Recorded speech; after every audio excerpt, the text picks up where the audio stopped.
Bonjour, bienvenue dans ma nouvelle vidéo, j'espère que vous allez bien. Dans cette vidéo, donc, je ne vais pas faire de grand ménage, de réorganisation, je vais tout simplement répondre à vos questions. J'ai eu pas mal de questions sur des choses, en tout cas des points, que je ne pouvais pas illustrer dans les vidéos, donc je me suis dit que j'allais tout simplement y répondre. Donc ce sont effectivement des vidéos sur l'organisation du quotidien. Donc elle se fera en plusieurs parties. Donc la première question qu'on me demande souvent, c'est que faire, comment faire si des fois on n'a pas la motivation, comment s'y prendre. Ensuite, c'est tout simplement prioriser ses tâches, comment ne pas être débordé. Ensuite, ça sera trouver son organisation avec des enfants en bas âge. Donc ça, vous êtes nombreuses à me le demander. Et pour terminer, ça sera trouver sa propre organisation. Donc je vais répondre point par point à ces questions selon mon expérience personnelle. Donc je me suis fait des petites notes pour essayer de ne pas partir un petit peu dans tous les sens. Donc je vais y répondre comme ça, de manière naturelle. Donc j'espère que ça vous plaira. Et si vous avez d'autres questions, surtout n'hésitez pas à me les mettre en commentaire. Et n'hésitez pas également à vous abonner à ma chaîne pour ne louper aucune vidéo. Donc on commence tout de suite.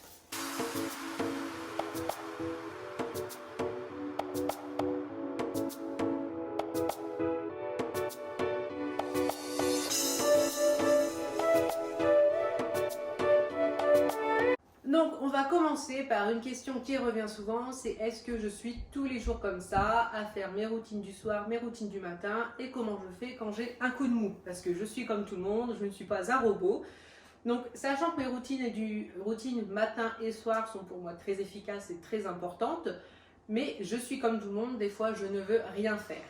Et pour moi, l'erreur que beaucoup de personnes font, c'est que quand on veut rien faire, on va quand même faire un minimum. Donc c'est-à-dire qu'on va se lever le matin, mais bon, on va quand même s'occuper des enfants, on va quand même préparer le repas. Et si vraiment on a un coup d'énergie, on va quand même débarrasser le lave-vaisselle.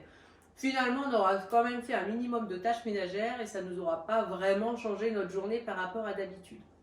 Donc moi, quand je veux rien faire, c'est comme tout, de rien faire, ça s'organise. Je préviens à l'avance que tel jour, j'aurai décidé de rien faire. Parce que moi, personnellement, quand je sens que j'ai un coup de mou qui arrive, je le sens un petit peu à l'avance. Je veux dire, je ne me réveille pas le matin en me disant « Oh non, là je suis morte, c'est mort, je ne fais rien ». Non, je sens que ça arrive, donc je prévois. Là, je l'ai fait il y a quelques jours, donc je prévois. Bah voilà, dimanche, je ne fais rien, je ne suis pas là, personne ne me voit. Parce que quand je décide de ne rien faire, c'est-à-dire que je ne fais rien. La seule chose que je fais, c'est prendre une douche. Sinon, je ne vois personne. Mais c'est comme tout, si je ne préviens pas, vous pouvez être sûr que votre mari aura prévu d'aller faire des travaux, donc il ne sera pas là, ou que vos enfants auront une tonne de devoirs qu'ils n'auront pas fait à l'avance, donc il faudra tout vérifier, et qu'il n'y aura rien dans le frigo pour manger pendant les repas. Donc moi je prévois, c'est-à-dire que je fais les courses, mais je fais le minimum. Donc là par exemple j'avais acheté pizza au fromage et salade. Mon mari était au courant, comme ça il savait qu'il voulait faire les travaux, mais qu'il ne devait pas faire des choses bruyantes parce qu'il devait pouvoir s'occuper des enfants s'il y avait un souci. Ce n'était pas à moi du coup de les entendre et d'aller lui dire Simon, je crois qu'il y a un souci avec les enfants. Non, non, je voulais vraiment pas être dispo et c'est ce que je fais. Souvent je reste dans la chambre, je me mets le vidéoprojecteur. Là par exemple, je me suis regardé Les Aliens et j'ai passé une super journée parce que personne n'est venu m'embêter. Je n'ai vraiment rien fait du tout de ma journée et ça, c'est une vraie journée repos. Donc pour moi, une journée repos, comme je vous l'ai dit, ça s'organise à l'avance et on prévoit. Après, si pour X raison, soit vous êtes tout seul, soit monsieur est en déplacement, et ben vous prévoyez un maximum pour vos enfants. C'est peut-être aussi un jour pour vous dire que bon bah exceptionnellement, je vais vous mettre des dessins animés comme ça, bah, vous aurez moins à vous en occuper. Après, si vous avez des petits, malheureusement, il faudra attendre encore un petit peu si vous ne pouvez pas les faire garder dans votre famille. Mais en tout cas, voilà, moi c'est ce que je fais, je prévois à l'avance un maximum de choses pour être réellement tranquille le jour où je ne vais rien faire et comme ça, je ne ferai vraiment rien et ça me fait vraiment une coupure. Et c'est pas quelque chose que j'ai besoin de faire régulièrement. Par exemple, c'est vrai que de prendre une journée comme ça, je le fais pas une fois par semaine, c'est vraiment très irrégulier. C'est quand j'en ai envie, je dirais même quand j'en ai besoin. Mais de rien faire, du coup, je suis sûre que c'est pour ça que c'est plus espacé parce que si je faisais quand même un minimum de tâches, je me sentirais pas un peu coupée dans mes journées, coupée dans ma routine. Et du coup, je pense que ça me requinquerait pas autant. Donc c'est pour ça, pour moi, c'est important d'organiser même ces jours de repos à ne rien faire. Après, c'est comme tout, je parle de quand on se repose, pas quand on est malade ou qu'il y a quelque chose. Là, c'est vraiment quand on veut rien faire, en profiter juste pour soi, pour regagner un petit peu d'énergie. Donc voilà pour le premier conseil. Donc c'est quand je ne veux rien faire, et ben je fais tout simplement rien, mais je prévois à l'avance de ne rien faire. Comme ça, j'en profite réellement. Ensuite, alors c'était... Je me suis fait des petites notes parce que je me suis dit que sinon j'allais partir dans tous les sens. Prioriser. Alors par là, je veux dire que souvent, quand je décris mes tâches routines du soir ou routines du matin, on va me répondre, oui, mais moi j'ai soit des enfants en bas âge, ou j'ai 4 enfants, ou je travaille de nuit, ou je travaille de journée. On est tous différents. Ça, il n'y a pas de souci, on n'a pas tous la même vie, et heureusement, j'ai envie de dire. Et ce que je veux dire, c'est que je vais donner des exemples. J'ai une amie donc, qui est en couple, qui a 5 enfants, qui n'est jamais débordée. J'ai d'autres amis, j'en ai plusieurs, qui n'ont pas d'enfants, qui ont des horaires de bureau. Donc moi, quand je dis horaires de bureau, c'est 9-17. Et qui sont débordés, mais plus que nous avec des enfants. Alors ça m'a toujours, au début, j'avais beaucoup de mal à comprendre, quand justement les amis me racontaient, ah non mais moi j'en peux pas, mais moi je ne peux pas, j'arrête mes journées, je rentre à 17h, j'arrête pas jusque 23h, et puis quand on va chez eux, c'est toujours un peu le chantier, hein. Et je me dis, mais débordé de quoi? De quoi tu es débordé? Mais vraiment, je me disais, mais c'est pas possible, c'est une blague. Quand ils vont avoir des enfants, ils vont faire comment? Et en fait, je me suis rendu compte, effectivement, avec moi, même mon souvenir de quand j'avais pas d'enfant et de maintenant, c'est juste une question de priorité. Parce que quand on n'a pas d'enfant, eh ben on est moins pressé par le temps. Donc on rentre du travail à 17h, on va faire un petit tour en ville, boire un coup. On rentre, et ben on va se regarder un petit épisode de X série. On va se lire un petit bouquin, on va se mettre un petit peu les infos, on va préparer un repas tranquillou. Et à force d'être tranquille, de ne pas avoir telle heure, il y a le bain à prendre, il y a ça à chose. C'est comme ça, c'est vrai que ça nous règle moins la journée quand même quand on n'a pas d'enfant. Et du coup, le temps passe très très vite. Finalement, arrivé 21h, on n'a fait aucune tâche ménagère et on se retrouve tout simplement débordé. En fait, on est débordé de rien, tout simplement parce que c'est une question de priorité. Et on peut avoir des enfants, des horaires décalés et être toujours carré, net, tout simplement parce qu'on est organisé. Et on met vraiment les tâches par priorité. Donc un exemple, vous êtes seul, vous n'avez pas d'enfant, mais vous êtes toujours débordé. Et puis même le matin, vous êtes débordé. Donc parce que vous avez passé votre soirée peut-être à faire du ménage, vous avez passé votre soirée à faire l'aspirateur, alors que finalement, vous n'avez plus de linge dans votre armoire. Et du coup, le matin, vous avez dû vous lever de bonne heure pour lancer une machine vite fait, la mettre dans le sèche-linge pour avoir de quoi vous habiller. Finalement, vous avez passé votre soirée à passer l'aspirateur, le matin à faire votre linge. Finalement, vous n'avez pas beaucoup de linge, l'aspirateur est passé alors que là, c'était pas spécialement la priorité. Vous auriez fait votre linge, vous auriez été tranquille et le matin, il n'y avait pas de souci. Donc, il faut vraiment... Désolée, j'ai mon bouton qui s'en va, c'est pas pour faire plus de vues. Hein. Ça recommence, je le changerai de haut. Je vais faire attention. Et du coup, ça va me stresser. Enfin, bref. Et donc, je suis coupée dans mon élan. Attendez, je regarde mes notes. Donc c'est ça, c'est vraiment prioriser les tâches qu'on a à faire selon les besoins qu'on va avoir dans la semaine. Par exemple, si je vois que j'ai un petit peu de chantier à faire mais que je suis en retard dans mon linge, vraiment la priorité, chez moi en tout cas, c'est le linge parce que je ne peux pas me lever le matin. Si mes enfants n'ont pas d'habits pour aller à l'école, ça va forcément être problématique. Alors effectivement, si je me rends compte, je vais me lever de bonne heure, je vais faire une machine, je vais le mettre dans le sèche-linge. Mais me lever à 5h du matin juste pour faire du linge, alors que j'aurais pu le faire la veille ou même plusieurs jours avant si j'avais été organisée, que j'avais eu le bon sens des priorités, c'est quand même plus simple. Donc c'est vraiment prioriser. Alors, savoir si on est débordé facilement et tout, c'est tout simple. Moi par exemple, je me rends compte que je ne suis pas du tout débordée. Je pense que pour le moment, j'ai un bon sens des priorités. Par exemple, quand on prépare un repas pour beaucoup de personnes, je ne suis jamais débordée, tout simplement parce que ma maison est entretenue quotidiennement. Donc quand je sais que j'ai un repas, je n'ai pas toute la maison à nettoyer parce que comme elle est entretenue, ça, c'est pas quelque chose dont j'ai à m'occuper. Parce que forcément, si sa maison n'est pas entretenue régulièrement, on a le ménage à faire quand on reçoit du monde en plus. Donc en plus du repas, on a toute la maison à nettoyer et ça, c'est pas forcément cool. Donc déjà que la maison soit nettoyée au quotidien, on gagne une tâche. Le menu est préparé à l'avance, les courses sont faites, je fais un maximum de choses en amont, donc c'est tout, je priorise sur ce que j'ai à faire en priorité pour que tout se passe bien et que tout roule. Et ça s'applique vraiment au quotidien, même que ce soit au travail, avec les enfants, on priorise le plus important pour pas partir dans tous les sens, pour pas faire des choses inutiles ou qui ne sont pas, j'ai envie de dire, obligatoires tout de suite. Par exemple, effectivement, si vous savez que vous avez telle tâche à faire, nettoyer votre plafond, mais que votre linge est en retard, voilà, je veux dire, faut pas réfléchir longtemps, faites votre linge, le plafond peut attendre. Donc c'est des petites choses comme ça, parce que des fois c'est vrai que quand je parle et tout avec des gens, je me rends bien compte que oui, bah là je réorganise mes couverts.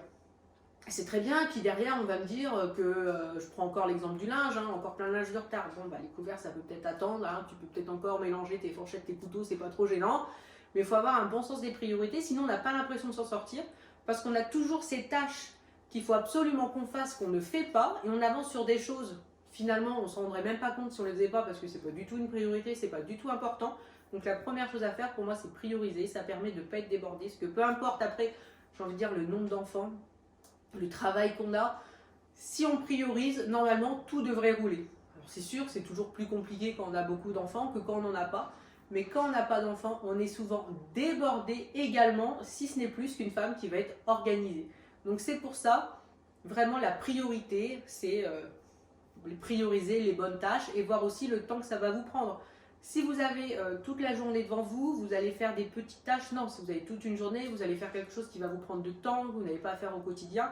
Et pareil, si le soir vous avez un petit peu de temps en rentrant du travail, entre deux choses à faire, et bah, trouvez-vous la tâche qui convient le mieux au laps de temps que vous avez. Et c'est pour ça qu'un de mes conseils au niveau de la motivation, c'est de se chronométrer. J'avais donné l'exemple pour moi de débarrasser de la vaisselle. Donc c'est quelque chose qui est inclus dans ma tâche du matin. C'est une habitude. Je me lève le matin, je débarrasse de la vaisselle, je ne me pose même pas la question. Et avant, j'avais beaucoup de mal à débarrasser de la vaisselle. Je me passais pratiquement un quart d'heure à me dire j'ai pas envie, j'ai pas envie, j'ai pas envie.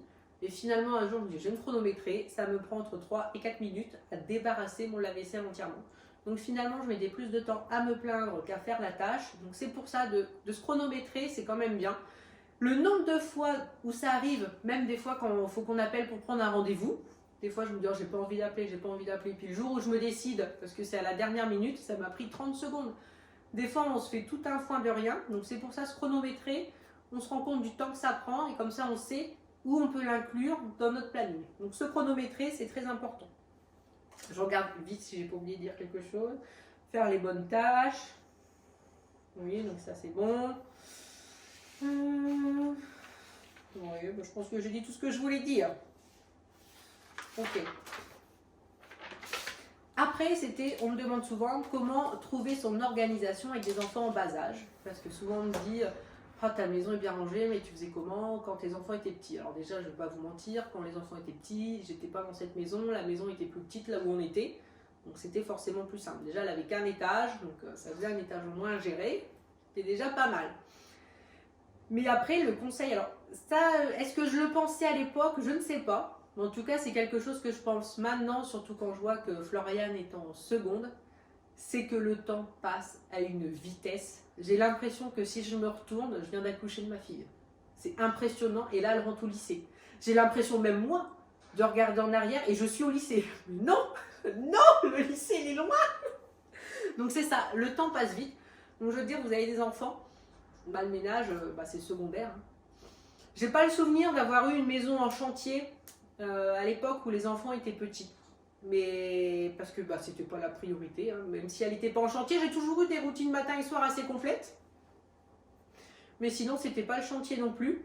Après, c'est comme tout, on me dit beaucoup, oui, moi j'ai beaucoup de jouets, mais c'est normal, vous avez des enfants, ils jouent. Enfin, je veux dire, vous posez même pas la question des jouets, c'est une maison, c'est vivant, ça s'adapte à votre famille, à ce que vous êtes en train de vivre. Les jouets, moi là, j'en ai plus parce que les enfants sont grands, ils jouent plus en bas, tout simplement, sinon il y en aura encore. Donc, pour ceux qui ont des enfants, ne vous inquiétez pas pour le ménage. Essayez quand même d'avoir un minimum, une routine du matin pour tout ce qui va être cuisine et chambre, à ranger au minimum. Et une routine du soir, là vous allez ranger votre bain. Mais c'est comme tout, si vous avez pas mal de jouets qui traînent dans le salon, ce genre de choses, et c'est simple. Moi j'avais mis un gros coffre où je balançais le soir tous les jouets dans le coffre. Parce que je ne me voyais pas tous les soirs monter dans les chambres, ranger dans les chambres et tout ressortir le lendemain parce que forcément les enfants sont petits, ils ne jouent pas encore tout seuls dans la chambre. Donc c'est ça, donc mettre un gros coffre en bas pour tout mettre dedans, des gros paniers. Vous en avez un petit peu partout, que ce soit sur Amazon et à Zodio aussi, ils en ont des magnifiques, des grands, très très ronds qui sont super beaux. Je pense qu'ils vont dans n'importe quelle déco tellement ils sont beaux. Donc voilà, c'est ça, c'est ranger au fur et à mesure parce que forcément vous n'allez pas avoir une journée complète pour ranger votre maison, parce que quand on a un bébé, bah, on peut pas, on vit au rythme du bébé, hein, ça, ils sont tous pareils. La nuit, on dort pas forcément très bien. Moi, les deux, ils ont fait leur nuit vers 3 mois. Donc forcément, les 3 premiers mois, la journée, je passais pas ma journée à faire du ménage. J'ai profité d'eux, parce que après c'était la reprise du travail. Donc j'ai profité un maximum, parce que le temps passe tellement vite. Et après, moi, mon petit outil magique, entre guillemets, c'était le porte-bébé. Ils étaient toujours dans le porte-bébé. Au moins, ils sont toujours avec moi. J'avais les mains libres et ça change la vie. D'avoir les deux mains libres, ah, c'est tellement agréable parce que forcément, quand on porte son bébé, bon, on peut rien faire, on le porte, on veut pas qu'il tombe. Hein. Alors que dans le porte-bébé, franchement, on peut quand même débarrasser une machine, faire ce genre de choses parce qu'on a les mains libres. Donc ça, c'est le petit conseil que je donnerais. Donc c'est le porte-bébé et aussi investir dans un gros coffre pour tout balancer le soir. Comme ça, vous avez quand même une maison clean. Ça reste quand même motivant parce que même si ce n'est plus une priorité le ménage, faut quand même ranger un minimum, faut quand même faire son ménage, mais voilà, juste les routines du soir le matin, je veux dire, c'est pas le moment de faire votre chambre à fond. Si vous ne l'avez pas fait avant, vous le ferez quand vous aurez un petit peu plus de temps, ou en tout cas quand ils feront leur nuit. Enfin, c'est le conseil que je vous donnerai. Ensuite, donc c'est trouver son organisation à soi. On me demande souvent, oui, alors moi, comment tu fais, quel jour tu fais telle tâche, tout ça. Donc effectivement, j'ai des jours où je fais des tâches précises, mais ça, c'est son organisation propre à chacun. Ça dépend de son temps libre, si on a un travail, si on n'en a pas. Donc le mieux, c'est d'écrire, vous notez, parce que vous savez maintenant, enfin, vous essayez, c'est chaque tâche, vous savez le temps que ça va vous prendre. Mais quand je dis une tâche, par exemple, faire le lit, après, il faut penser qu'il faut laver le lit. Donc je vais encore donner cet exemple-là. Donc moi avant, tous les dimanches, je faisais tous les lits, mais je me suis rendu compte que je sautais un dimanche sur 2, tout simplement parce que c'était beaucoup trop de travail. Ça me faisait 3 lits à changer, donc après 3 parures à laver, finalement j'y passais la journée. Alors quand je dis la journée, quand je fais les machines, je reste pas bêtement devant ma machine. Mais bon, j'ai toujours ça en tête, il y a toujours ça à faire, ça reste toujours une tâche qui revient du coup le temps de la machine, quoi. Et du coup, c'était terminé vraiment en fin de journée. Donc c'est pour ça que je me suis dit finalement si je suis toujours en train de sauter cette tâche, c'est peut-être juste qu'elle ne me convient pas. Donc du coup je me suis dit que j'allais changer. C'est comme ça que j'ai décidé moi de faire mon lit le mercredi et je garde ceux des enfants le dimanche. Comme ça me coupe quand même ma tâche en deux.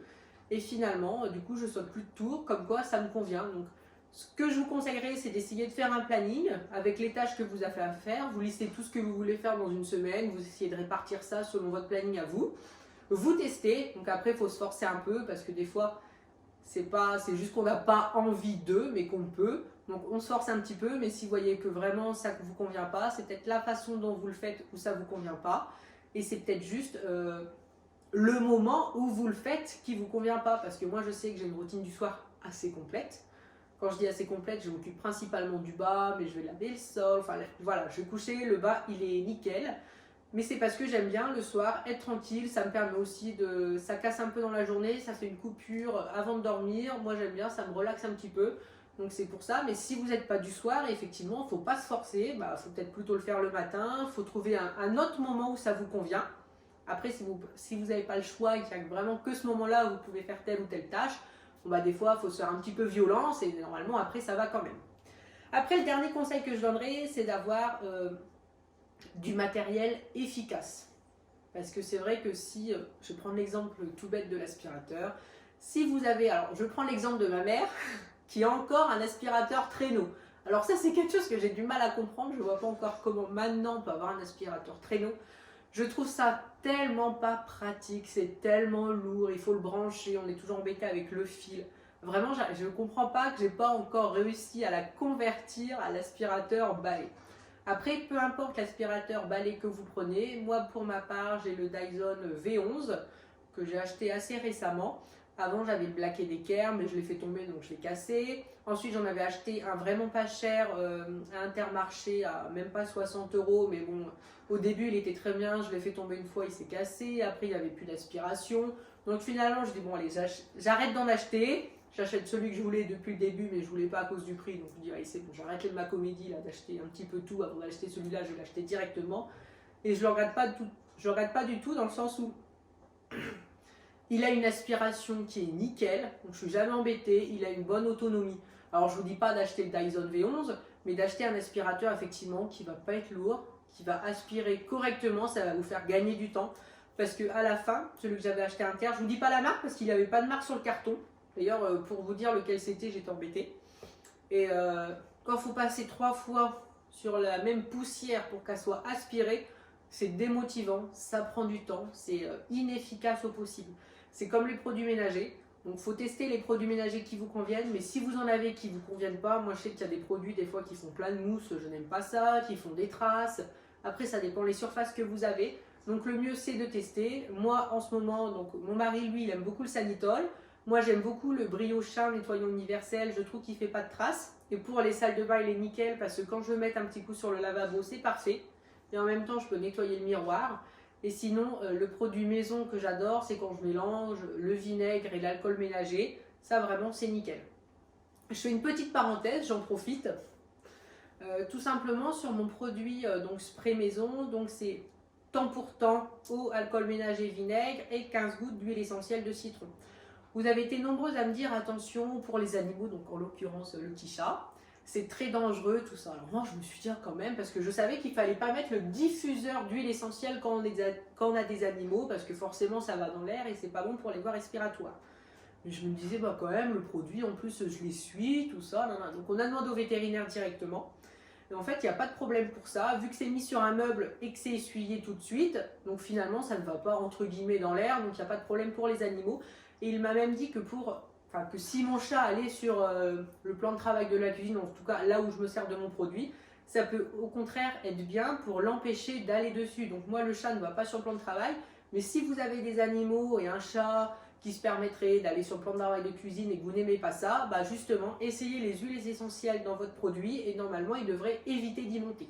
Mais bien sûr, il m'a bien confirmé qu'il ne faut pas mettre le diffuseur quand il y a des animaux. C'est vraiment pas bon pour eux. Mais dans les produits ménagers, on peut. Alors, bien sûr, mettez pas tout le pot d'huile essentielle dans le produit ménager, sinon je pense qu'après c'est plus bon non plus.